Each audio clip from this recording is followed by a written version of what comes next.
Hi first graders, thanks for tuning in. Today we're going to solve a math word problem using read, draw, write. Can you say that with me? Read, draw, write. Very good. So we're going to start with the first step, which is read. You can read along with me. There are 14 kids at the park. 3 are on the swings. The rest are playing tag. How many kids are playing tag? Okay, so before I give myself a check where it says read, I'm going to read it one more time. This time I'm going to visualize in my brain what's happening. So I'm going to create a mental picture of what the problem is telling me. There are 14 kids at the park. Okay, let's pause there. So in my mind, I see 14 kids and they're all at a park. 3 are on the swings. Okay, so now my picture is becoming a lot clearer. I see 3 kids on the swing. The rest are playing tag. Okay, so now I see 3 kids on the swings and the rest are playing tag. And all together I have 14 kids at this park. How many kids are playing tag? So in my picture I know that there are 14 kids all together. 3 are on the swings. And now I have to find out how many kids are playing tag. So we've read the problem how many times? 2 times. So I'll give myself a check here. So now we can move on to, that's right, draw. So we're going to draw the problem to help us answer this question. How many kids are playing tag? Okay, so when I draw out a problem, I like to read it again and draw as I go. There are 14 kids at the park. Okay, so I'm going to draw 14 kids. Now, this is math class, so we don't need to draw lots of details. We can just use our quick tens. If it were art class, then maybe we could add some more details. Okay, so I have my group of 10, and now I need, that's right, 4 ones to make the number 14. So I have 10 and 4 ones, 14, to show that there are 14 kids at the park.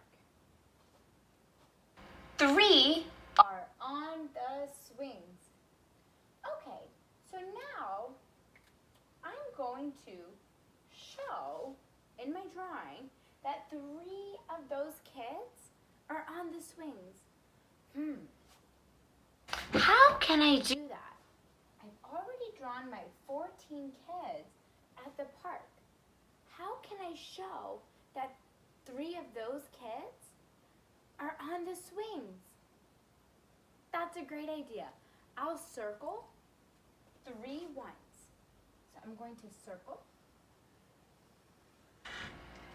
3 ones, and that way I can see that 3 of these kids are on the swings.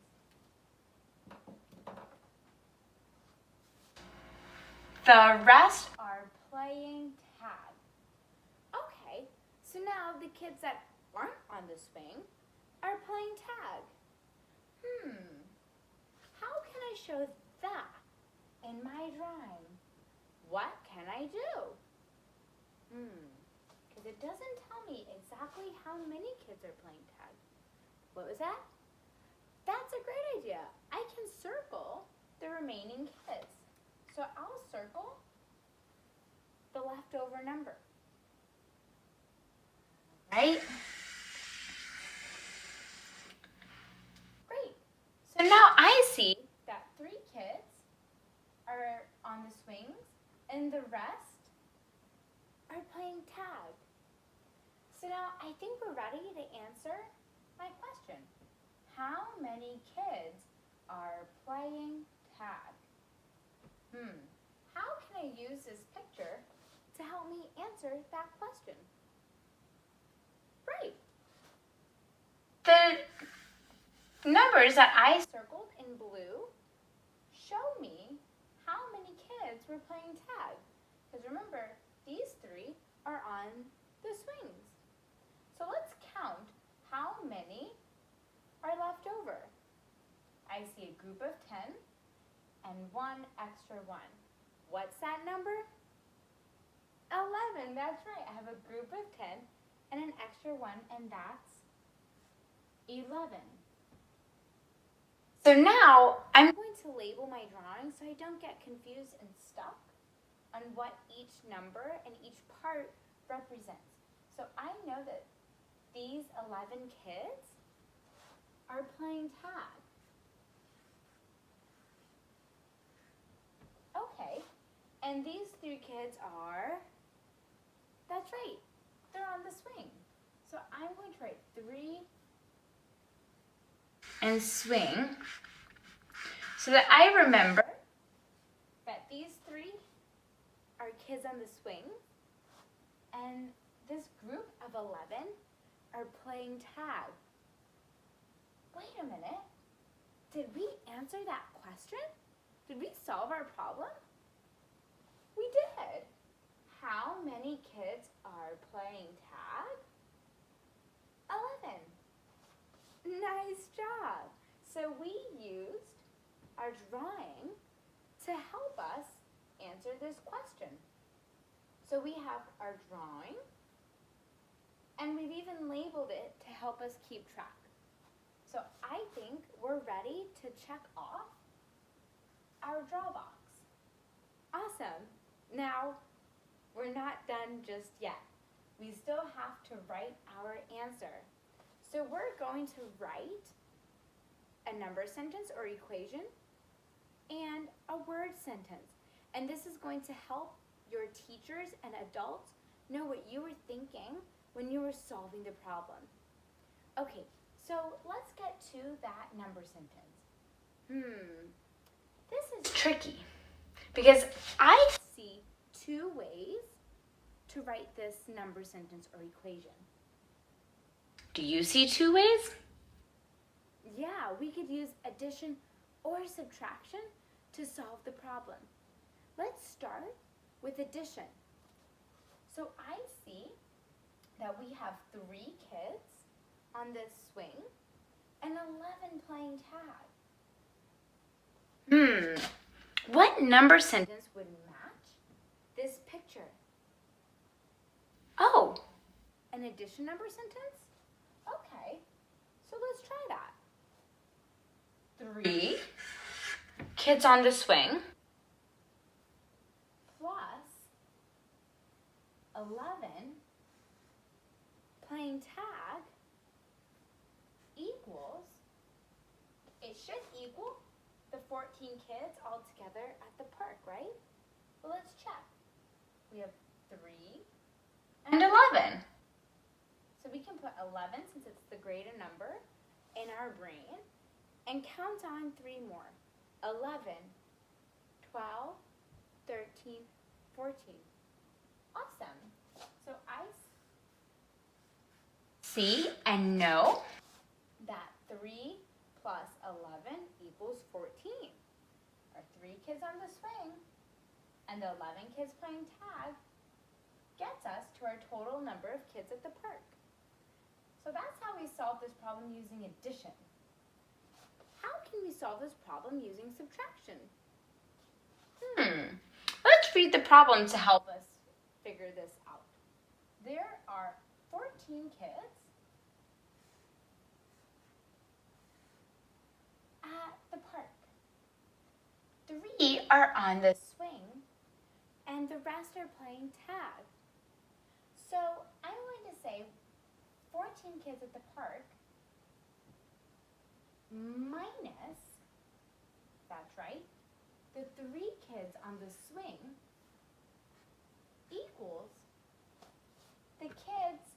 playing tag. Give me a connection if you agree that this subtraction sentence can also help us solve this problem. Awesome. Okay, so 14 take away 3. So let's see. So we have our 14 here. When we circled this 3, we can imagine that we took them away. How many were left? That's right, 11. Nice job. So I see that our 2 number sentences helped us solve this problem. We said 3 plus 11 equals 14. And remember, 11 was our missing number. And 14 minus 3 equals 11. And this makes me think a lot about our fact family. Awesome. So these are 2 different number sentences to help us solve the problem. And that matched our drawing. Okay, so we're not quite done yet. So now we're going to write a sentence answering this question. Because if I just look at this, I just see the number 11 that's underlined, and I don't really know what it's talking about. 11 what? That's right, 11 kids are playing tag. So we have to write that in a sentence. Okay, so I'm going to use the information in the question, or in the problem, and the words in the question to help me write a complete sentence. And I'm going to turn that question around. How many kids are playing tag? Blank kids are playing tag. How many kids? 11. So I can say 11 kids are playing